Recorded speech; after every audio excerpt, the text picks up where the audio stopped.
Llamada a pista, episodio 109. Hola, muy buenas y bienvenidas y bienvenidos a Llamada a pista, el programa, el podcast en el que hablamos de ese desconocido deporte que es la esgrima. Este podcast está pensado por y para ese extraño a la par que especial colectivo de seres humanos que decidimos no dedicarnos ni al fútbol, ni al baloncesto, ni al tenis, ni a ningún otro deporte conocido, y que por el contrario preferimos, en pleno siglo XXI, blandir la espada y enchufarnos a la pista. Hoy estamos aquí, un viernes más, una semana más. Maribel Matei, muy buenos días. Buenos días, Willy. Santiago Godoy, muy buenos días, Santiago Godoy. ¿Qué tal? ¿Cómo estamos? Oye, no tan bien como tú, no tan bien como Maribel, no tan bien como la esgrima. ¿Por qué? Porque dentro de muy poquito llega un momento muy importante para la esgrima. ¿Habéis escuchado las noticias? Perdón por cortar este momento ecuménico, pero esta mañana el primer ministro de Japón ha dicho que suspender los juegos ya es una opción. Madre mía. Pues bueno, gracias por este momento de optimismo, Santiago Godoy. Bueno, es un tema ahí que es de actualidad. Lo ha dicho esta mañana, y por lo que decían es la primera vez desde que se ha retomado este inicio de ciclo olímpico que un representante del gobierno japonés ha dicho que se pueden suspender. Pero bueno, que se van a hacer seguro. Mira, yo te lo dejo de pasar solamente si me aseguras que esto no es un fake news, porque esto está prohibidísimo, este programa. No, ¿vale? no, lo dijo Farreras en La Sexta, o sea que... Bueno, pero que... la esgrima y todos vivimos día a día, y que el preolímpico sea la semana que viene, pues es nuestro día a día. O sea, por lo menos veremos eso. Exacto. ¿Sabes qué deberían hacer? Ganas. Bueno, no quiero reventar ahí, pero Ricardo podría hacer algo. ¿Quieres lanzar algún mensaje especial a Ricardo, quizás, desde el programa? A lo mejor No, debería... espera, no. Solamente quiero recordar que es el patrocinador de este programa durante toda la temporada, ¿vale? Tenemos un contrato firmado, con lo cual, por favor, pórtate bien, Santiago Godoy. Ahora, adelante.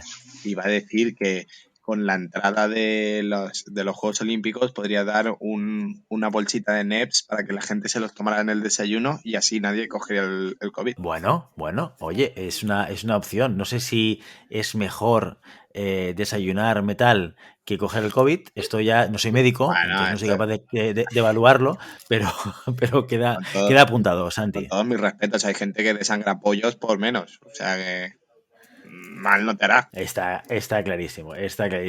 Bueno, y esto nos viene muy bien para hilar con nuestro patrocinador.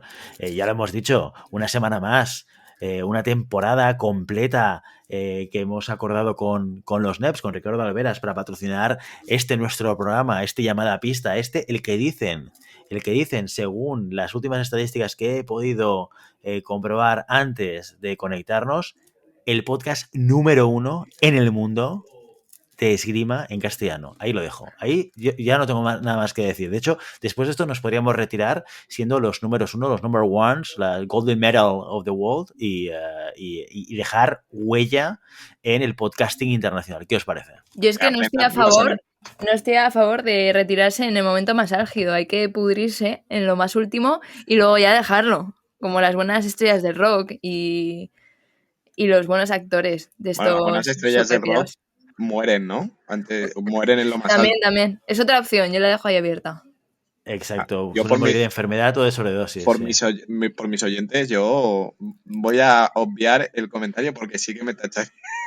Sí, pero yo podría hacer algo muy asqueroso por mis oyentes. Ya.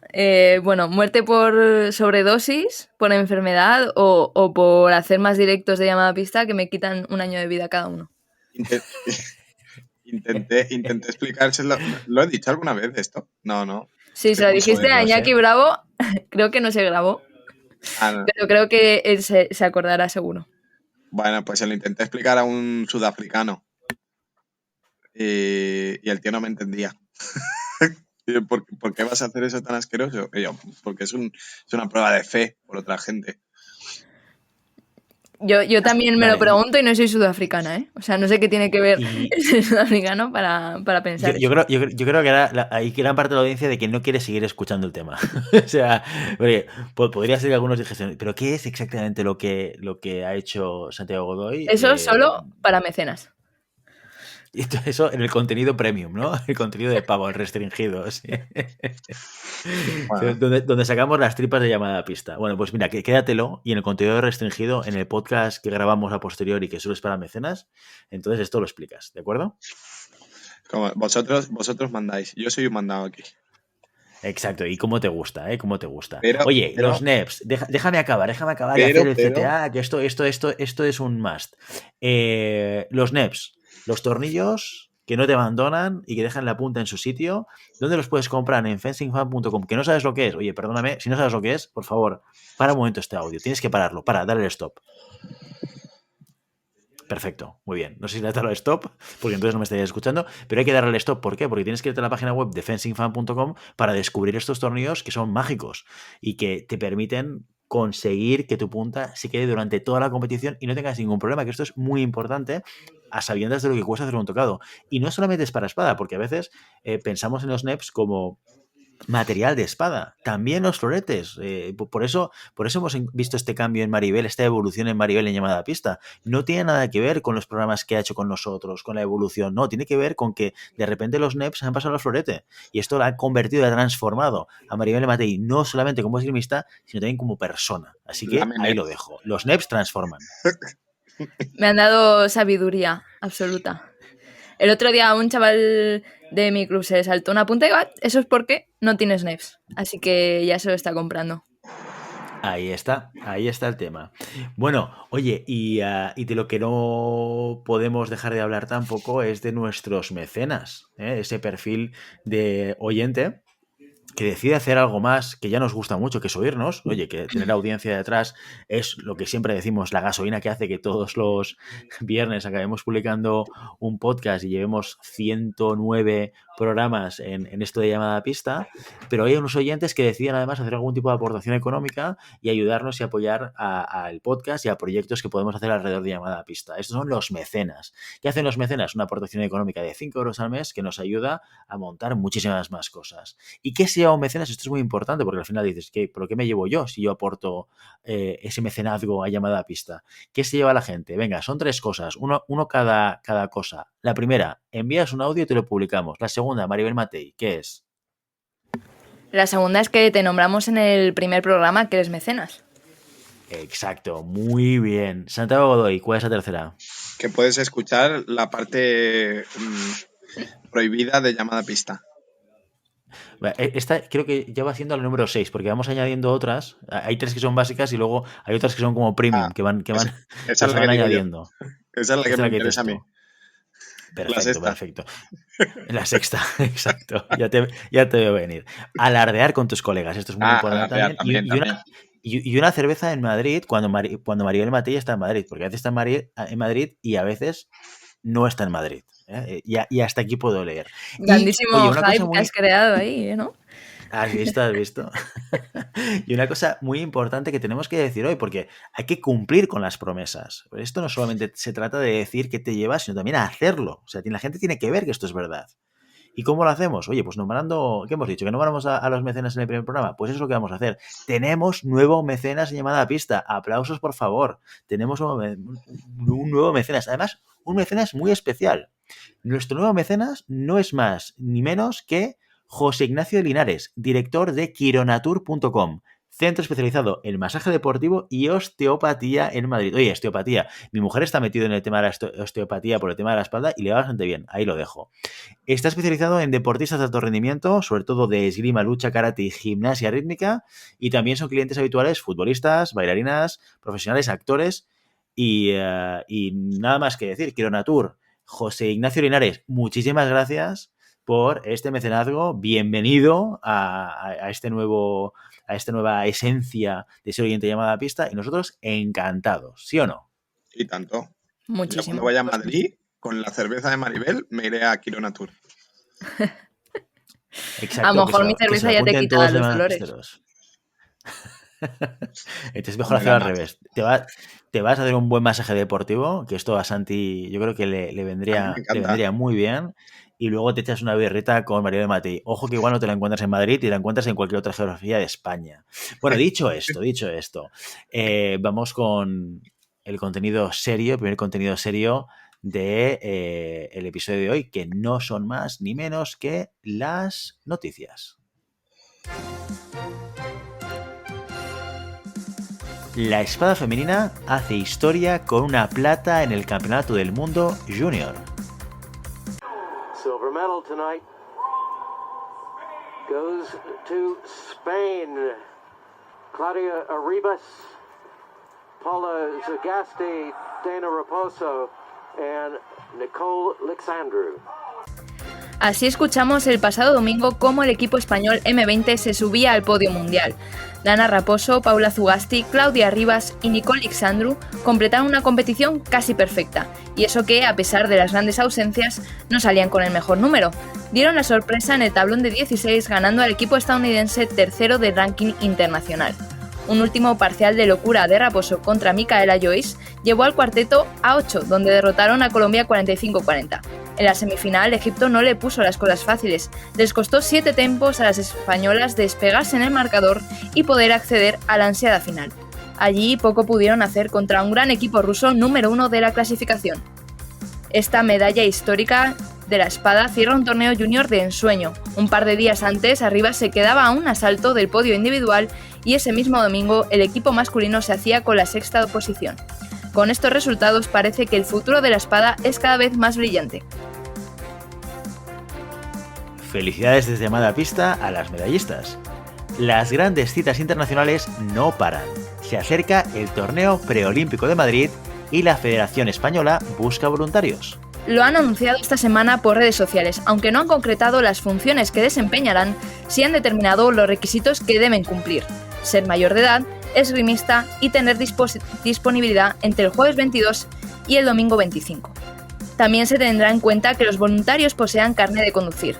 Interesados e interesadas pueden inscribirse a través de un formulario en la página web de la Federación. Mientras, la organización del preolímpico continúa. Ya se empiezan a despejar dudas respecto a la participación en Tokio. La Federación Estadounidense desveló ayer parte de la composición de los equipos que participarán en los Juegos Olímpicos. La mayor sorpresa llega de parte del florete masculino. Racing Boden, número 4 del mundo, será el reserva del cuarteto y no participará en la competición individual tras quedar en cuarta posición en el ranking interno. En su lugar, Nate Itkin, con solo 21 años, debutará en una cita olímpica.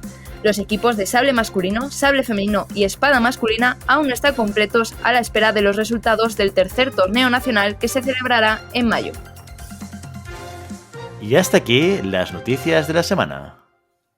Bueno, oye, hemos hablado del preolímpico, pero hay que decirlo, hay que explicarlo. Oye, estamos preparando una liada pardísima para el preolímpico. Ya hay que decirlo, te lo tenía que decir. Como no os arrancáis, pues ya me toca decirlo a mí. ¿Sí o no? O sea, estar muy atentos porque el fin de semana del preolímpico Llamada Pista la va a liar muy parda.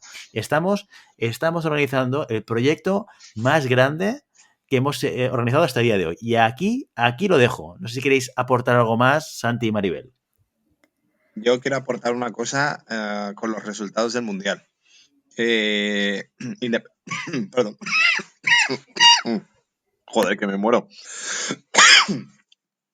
Yo quiero aportar algo referente a los resultados del Mundial, que indudablemente la medalla de plata es una pasada, sí, es algo histórico, pero hay que decir que a nivel individual el combinado español ha hecho 3 finales de 8, que bueno, no es moco de pavo tampoco.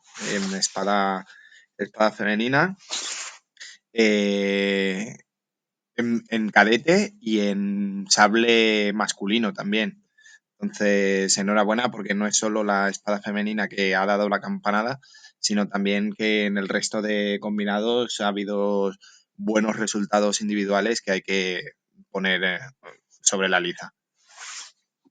Sí, absolutamente. Sí, la semana pasada ya hablábamos de Asilo Langua, ¿no? El tirador del SAM, que hizo 8. La verdad es que ha sido un mundial extraño, ¿no? Porque faltaba gente bastante importante y demás, pero toda la expedición española creo que ha cumplido muy, muy bien. Y que estos resultados, tanto a nivel individual como equipos, sobre todo por los equipos, ¿no? Por esa renovación de la que hablamos siempre de los equipos nacionales, que seguramente veamos a un tipo de cambio para el siguiente ciclo olímpico, pues da una pista de por dónde pueden ir los tiros.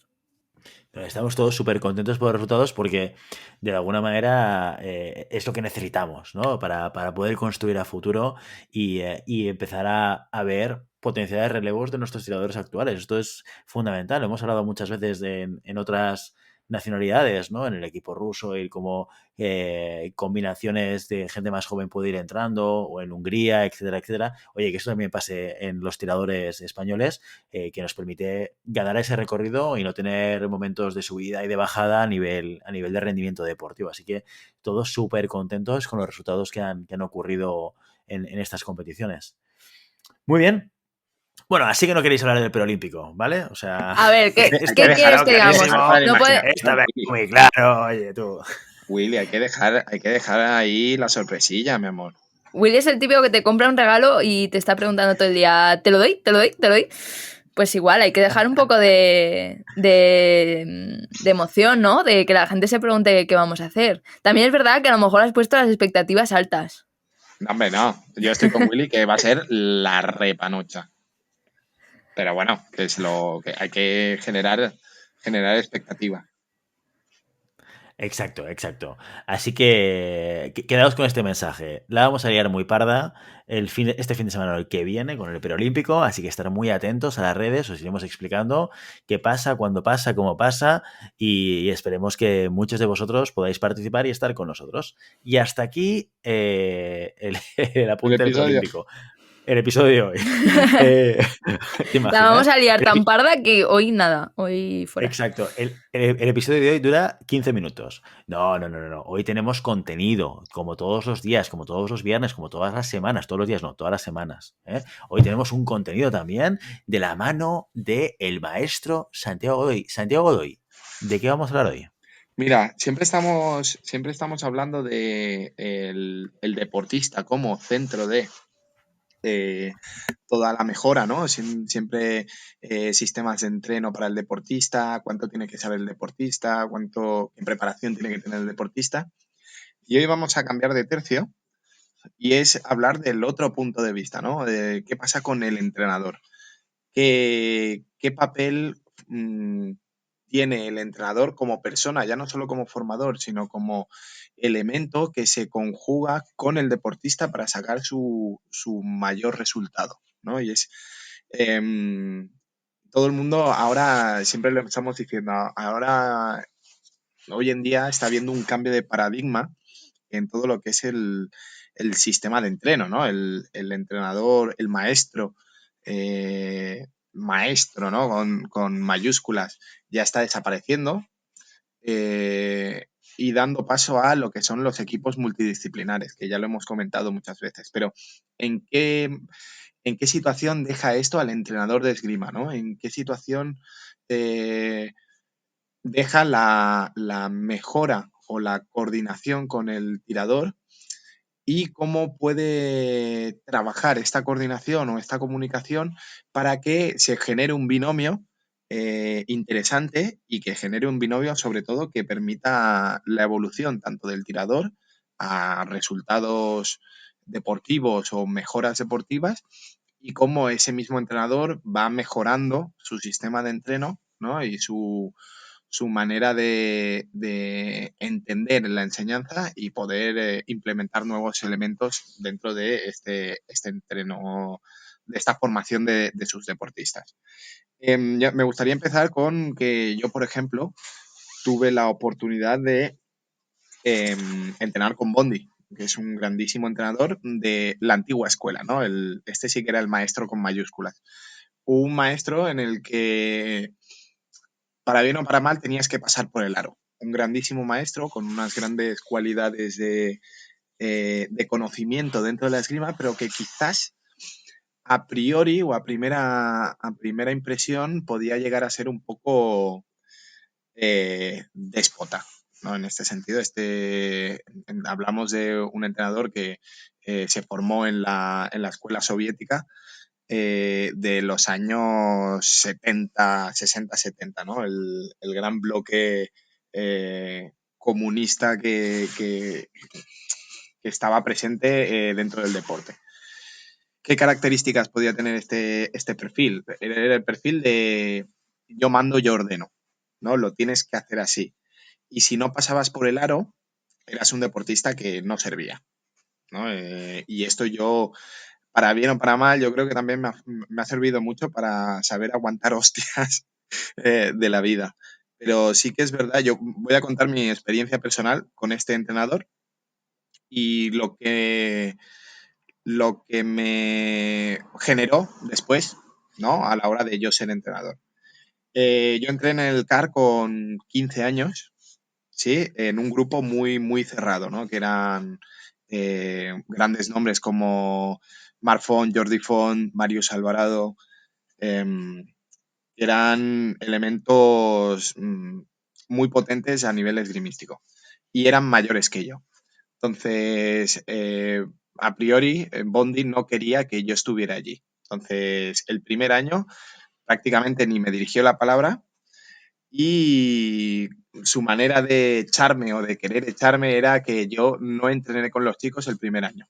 Yo solo entrenaba con las chicas. Era como su manera de decir que los entrenos eran conjuntos a nivel de desplazamientos, pero a nivel de combates y trabajo en parejas los dividía en chicos y chicas. Entonces yo estuve un año entrenando con las chicas porque a sus ojos no era válido. Tanto era así que, por ejemplo, en medio de un entreno a mí me podía decir, Santi, hay que cerrar la ventana que hay ahí en la sala de esgrima, que era una ventana que estaba a 3 metros del suelo. Y yo tenía que ir a mantenimiento, quitarme el traje de esgrima, ir a mantenimiento, coger la escalera, cerrar la ventana, devolver la escalera mientras los demás seguían entrenando y yo después volver a vestirme y entrar en el entreno, ¿no? Cosa que al principio puedes decir, hostia, estoy en un centro de alto rendimiento, me he ganado aquí estar entre los mejores y prácticamente, bueno, llegas en el momento que el entrenador, el máximo maestro que hay en el CAR, no quiere que estés allí. Pero poco a poco, gracias a mi encanto personal, me fui ganando a Bondi y sí que es verdad que al final casi podemos decir que entablamos amistad. Y te das cuenta un poco de que era su manera de enseñar, era la manera que él había aprendido, ¿no? Era la manera de si vales, vales y si no vales, eres un perdedor. Entonces no hubo ningún momento a priori en el que yo pudiera tener un maestro, teniendo en cuenta que también estaba Juanjo Michavila, que era el que me daba las clases.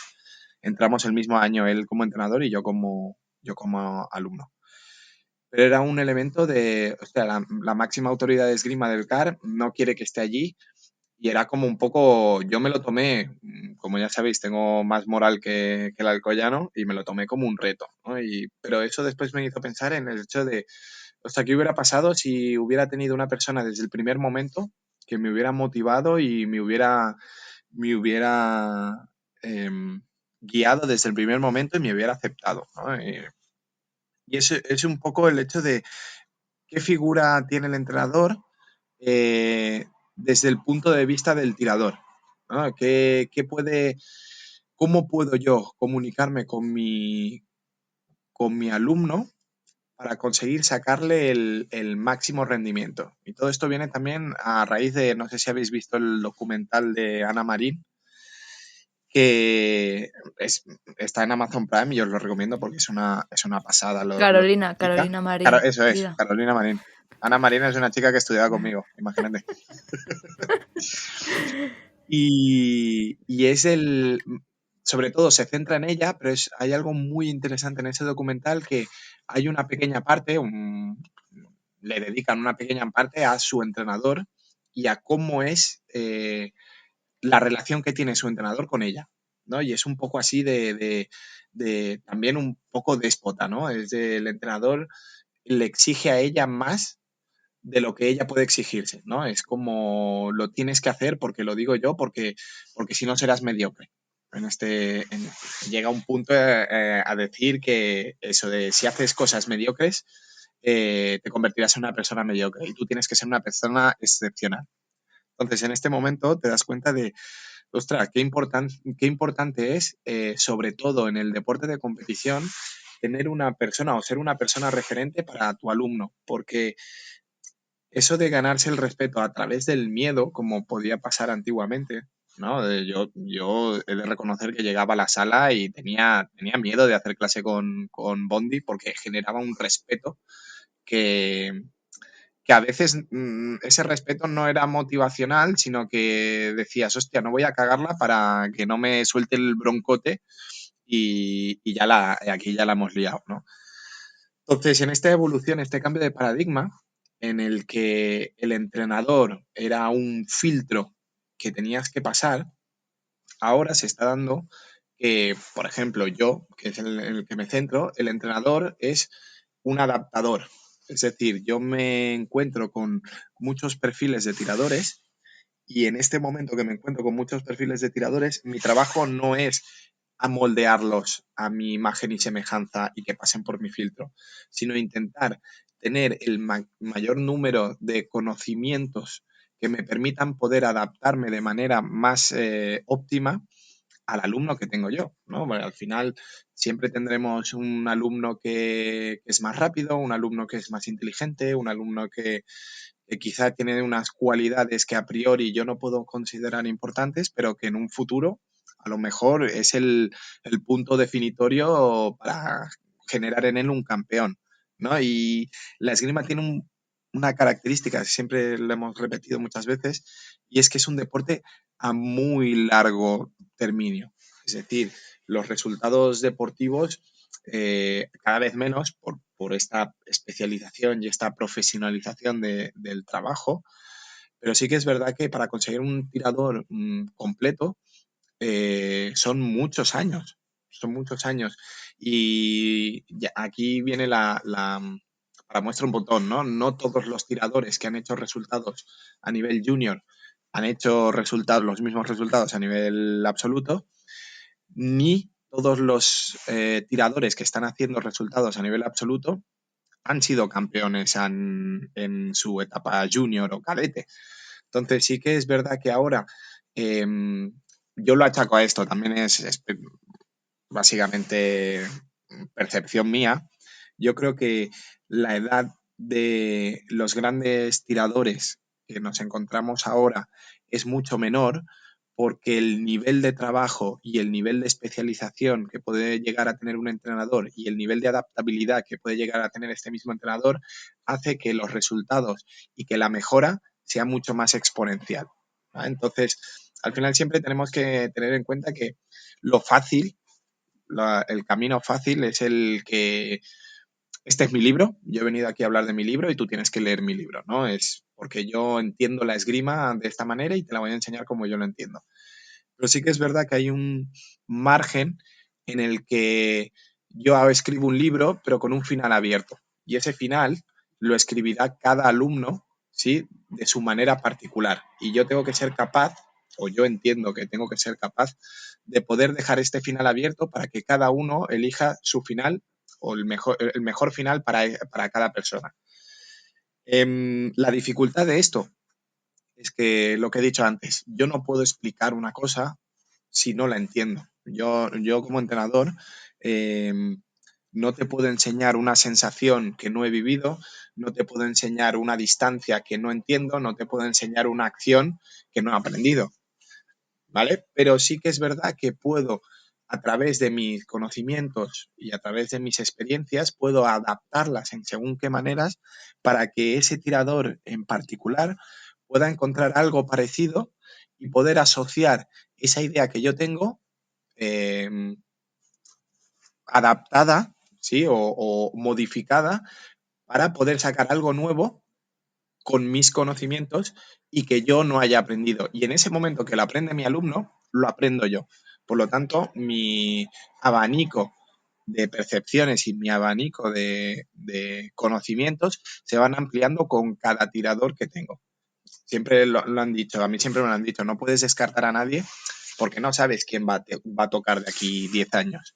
Entonces, en ese momento yo lo introduje en mi cabeza y digo, mi trabajo como entrenador nunca será decir tú no vales o tú eres malo o tú no llegarás a ser nada, sino intentar dentro de sus capacidades y dentro de sus cualidades adaptar mis conocimientos y mis experiencias y mis sensaciones a ese tirador y que ese tirador pueda descubrir de manera natural o de manera pseudo guiada las mejores características de esa enseñanza para poder aplicarlas de manera efectiva dentro de la pista.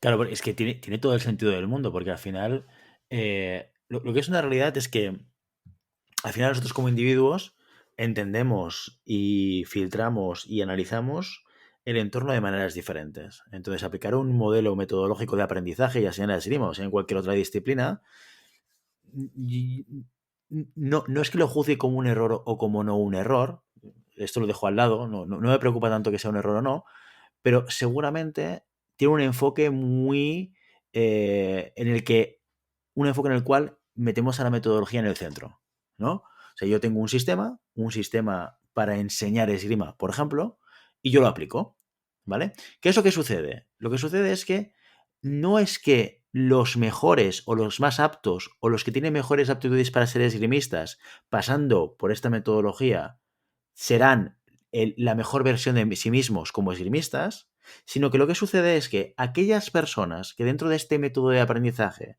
pueden sacar el máximo potencial, que no tienen por qué ser todas, al final del ciclo acaban teniendo el máximo potencial. Y te puedes dejar a una serie de personas que no necesariamente en tu metodología o en tu manera de enseñar le sacas el máximo potencial, pues en esa metodología no lo consigues, ¿no? O sea, con lo cual yo creo que la definición que has hecho del contenido es buenísima, que es binomio entrenador-esgrimista.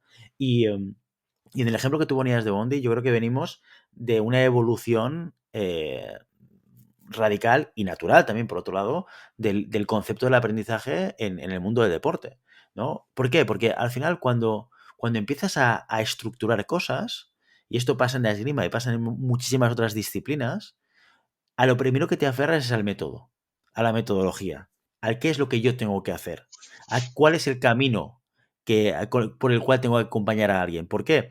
Porque esto te da mucha seguridad, ¿no? Porque partes de la absoluta improvisación a tener un camino definido. Pero claro, luego hay otra pieza adicional aquí, que es cómo es la otra persona.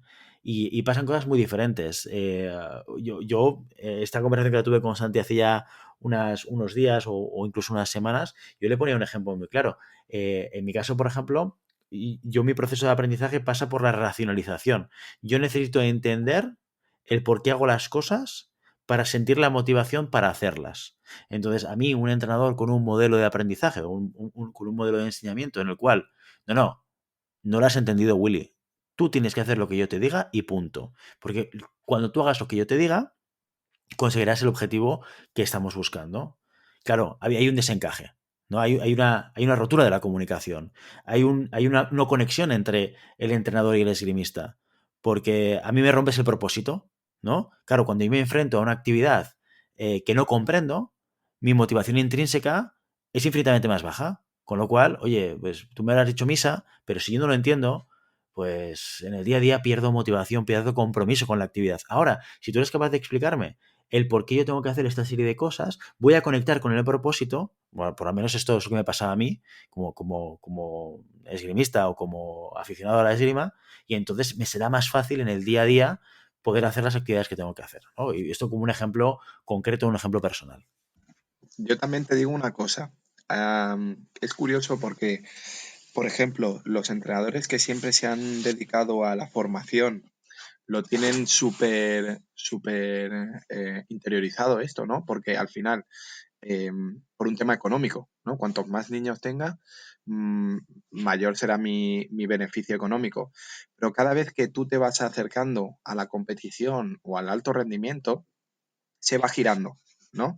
Y yo creo que también aquí pasaba una cosa, que antiguamente y ahora, antiguamente gracias a las características del deporte que tenemos, ¿no? Es muy clásico, ¿no? El aprendizaje iba de maestro a alumno, ¿no? Yo tenía un maestro que me enseñaba cómo tenía que hacer las cosas y el alumno pues lo absorbía y lo interiorizaba. ¿Qué pasa? Eh, los maestros antiguamente, y cuando yo empecé, eran muy celosos de su sistema. O sea, no era muy fácil conseguir hablar con un maestro y que te dijera qué es lo que hacía. ¿Por qué? Porque no vaya a ser que me gane o que sea mejor que yo o lo que fuera. Esto se ha cambiado en el momento que ha habido una globalización y que ha habido una liberalización de la información. Ahora puedes conseguir vídeos de prácticamente cualquier entrenador o prácticamente cualquier persona que esté entrenando en Azerbaiyán, en Corea, en Rusia o en Israel. ¿Sí? Y esta liberalización lo que te permite es romper la barrera de ese sectarismo, ¿no? Entonces, ¿qué pasa? Al romper la barrera de ese sectarismo, se pierde la necesidad de ser celoso de la información. Por lo tanto, yo puedo nutrirme de muchísimas más gentes y en este momento ya no es mi sistema, sino que es un sistema global en el que yo voy cogiendo cosas de aquí y de allá y lo que prima ahora es la interpretación del entrenador y no tanto el sistema que siga. Y creo que ese cambio de paradigma viene ahora eh, apoyado por las nuevas tecnologías y por la liberalización de la información. No, totalmente. Insisto que esto pasa en todas las disciplinas, ¿eh? O sea, al final, el qué ha perdido valor. ¿Por qué? Porque tú dices, o sea, antes el qué había mucho trabajo detrás y no era fácil acceder a este conocimiento. El conocimiento era muy estanco, con lo cual tenía mucho valor, ¿sabes? Cuando un entrenador, pues entiendo que acababa marcando, acababa haciendo su guía de formación bajo su experiencia, bueno, pues mira, yo estoy practicando estos ejercicios me ayudan a evolucionar, lo mido, veo que funciona, lo adapto. Ahora esto tiene mucho valor. ¿Por qué? Porque es mi propia experiencia que la estoy registrando, que la estoy convirtiendo en metodología y cuando alguien me pregunta o me pide que lo comparta con él, le digo que ni en broma, porque estos son años de trabajo y tiene sentido. Pero claro, en el momento en el cual esto se abre al mundo y tenemos internet y realmente puedes llegar a tener un contacto con muchísima información por todos lados, esto que parecía tan estanco, se ve que el entrenador que lo hacía, me lo invento, en Italia y el que lo hacía en España, el que lo hacía en Francia, de repente todos ven que hay muchas experiencias muy similares en cada uno de ellos, que ese conocimiento no era tan único como pensaban ellos y que además está más en abierto, con lo cual pasamos a un momento evolutivo en el cual no es tanto el método, sino es el siguiente paso que es la ejecución, que es la clave. Que esto se vuelve justamente en la gran preocupación. O sea, no es tan clave el tener el método, porque el método lo encuentras, es fácil encontrarlo, puedes acceder a él, sino el cómo lo ejecutas, tu compromiso con la ejecución, tu compromiso con la adaptación. Que eso de lo que hablamos ahora, de lo que estamos poniendo encima de la mesa, de pasar de un modelo de céntrico en metodología a céntrico en persona, en cómo yo adapto eso y consigo el máximo rendimiento de mi esgrimista, que como consigo el máximo rendimiento con un esgrimista, puede ser diferente al cómo lo consigo con otro esgrimista. ¿Sabes? Y curiosamente, ahora en este momento, la figura del entrenador es prácticamente, incluso te diría, más importante que antiguamente. Porque antiguamente, lo que tú has dicho, el conocimiento estaba vetado o estaba reservado a que yo pudiera compartir momentos o pudiera compartir vivencias con el entrenador que había llegado a un sistema, por decirlo de una manera, efectivo, ¿no? Un sistema de victoria. Pero en este momento que la información lo puede tener todo el mundo, el gran entrenador es aquel que dentro de toda esta información que hay, dentro de todo lo que de, de este volumen que puedas encontrar a través de redes, a través de contactos, a través de ya sea WhatsApp, ya sea vídeos, ya sea de todo, el gran entrenador es el que saca el mejor resultado de la combinación de todas las piezas que puede tener en su mano. Y yo creo que ese entrenador es prácticamente más completo y tiene un centro mucho más amplio para poder trabajar que antiguamente.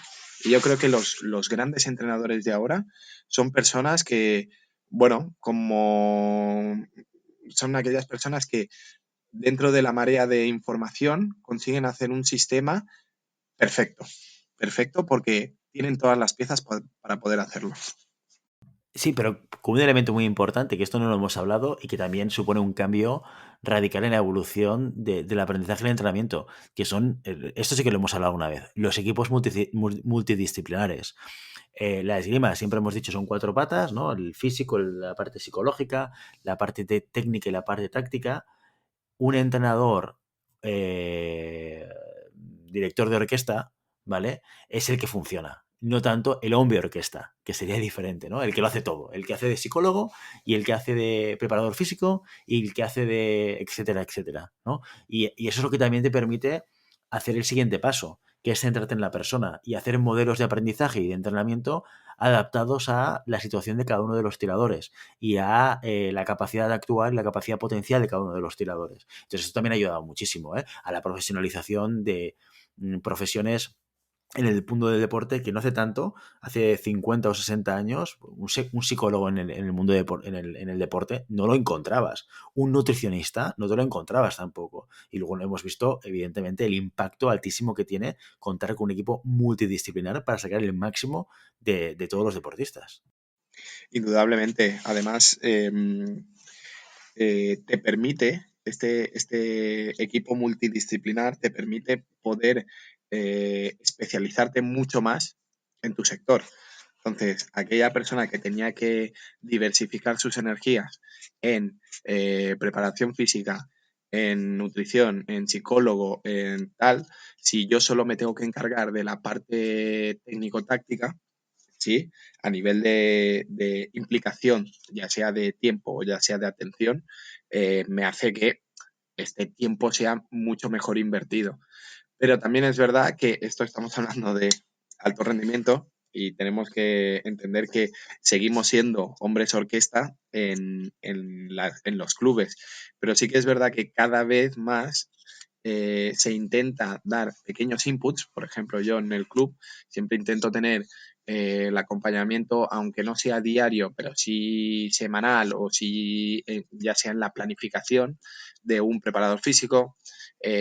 Siempre intento estar en contacto con algún psicólogo deportivo en donde yo le comento a nivel personal lo que me pueda estar pasando con según qué persona o con según qué grupo y me puede orientar de manera más óptima de lo que yo podría hacer. Y sí que es verdad que con este volumen de información también puedes conseguir unas dietas equilibradas, una progresión en los entrenos mucho más óptimo. Bueno, yo creo que sí que es verdad que ahora podemos realmente decir que somos profesionales del deporte porque realmente tenemos, uno, la capacidad de conocer las carencias que podemos llegar a tener. Dos, dentro de esas carencias podemos tener la capacidad de solventarlas con elementos externos o si no tenemos esta posibilidad de hacerlo con elementos externos, podemos formarnos o podemos consultar bases de información que me permitan poder ahondar un poquito más en ese fleco que puede llevarnos a que el tirador no saque su mayor rendimiento o no saque más rendimiento del que podría hacerlo intentando hacerlo yo como entrenador de buena fe, que al final pues hay que entender que es un trabajo, estás trabajando con personas y que esas personas sienten y padecen y quieren quieren sacar lo mejor de ellos, ¿no? Entonces, si tú sabes esas carencias, puedes trabajarlo de mejor manera. Totalmente, poner a la persona un poco en el centro, ¿no? Maribel Matei, que estás muy callada. ¿Qué Está opinas de todo escuchando. esto que estamos hablando?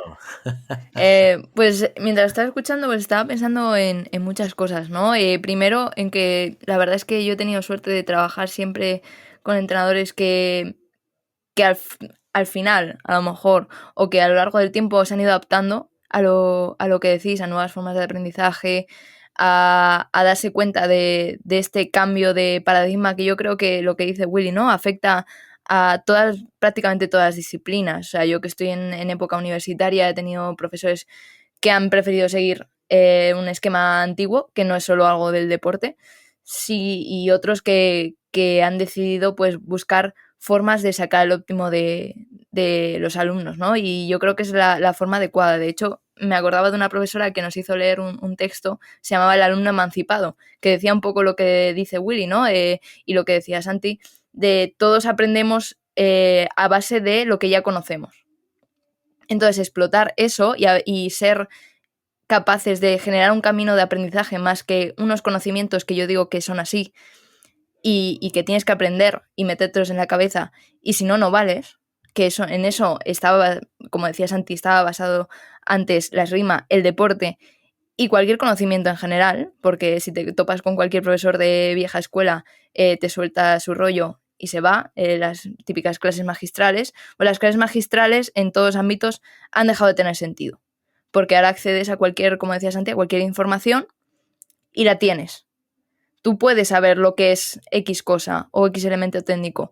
Lo que te facilita el entrenador es una forma de entenderlo y una forma de adaptarte a las características del tirador, del deportista en concreto, ¿no? Entonces yo sí que es cierto que he tenido suerte pues eso, de trabajar con entrenadores que han estado muy abiertos a nuevos sistemas de entrenamiento, a nuevos sistemas incluso de entender la esgrima, ¿no? De no cerrado de, no, yo entiendo la esgrima así y así lo voy a enseñar, sino, no, voy a escuchar a este entrenador que viene, pues alguna vez hemos hablado de concentraciones, ¿no? Tanto en florete como espada, todo el bien que está haciendo, poder compartir ese conocimiento entre entrenadores de distintos países, incluso dentro de España, entre entrenadores de distintas partes de España, y que el conocimiento en general y en la esgrima tiene que tender hacia eso, incluso en lugares donde no tenemos ese equipo multidisciplinar porque no tenemos la capacidad, ¿no? Ni económica ni la posibilidad de tenerlo. Es cierto que esta flexibilización de la enseñanza, de la forma de pensar, que como decía Santi, ¿no? También depende de los grados. No es lo mismo un entrenador de escuela que está acostumbrado pues, a llevar colegios, a llevar clubes de escuela y hacer competiciones de iniciación que un alto nivel, como lo podemos encontrar en el caso que decías de Carolina Marín, ¿no? Lo que yo saco de eso es que, y lo decíamos antes de grabar, no hay un perfil de entrenador que saque gente de éxito. O sea, pensar que el entrenador Fernando Rivas, ¿no? El entrenador de Carolina Marín, tiene que ser así para que Carolina Marín haya llegado a ese potencial, pues a lo mejor es que son complementarios, pero no quiere decir que esa persona sea complementaria con otro deportista y eso no quiere decir que ese deportista no valga, ¿no? Que es lo que decíamos al principio. No es que el entrenador tenga que ser un filtro. Sí, hay muchas personas muy válidas que tienen distintas formas de aprendizaje, distintos recorridos y hay que saber leer a cada persona para sacar su máximo potencial. Obviamente esto lleva muchísimo más tiempo. Como digo, si no tienes un equipo multidisciplinar es complicado.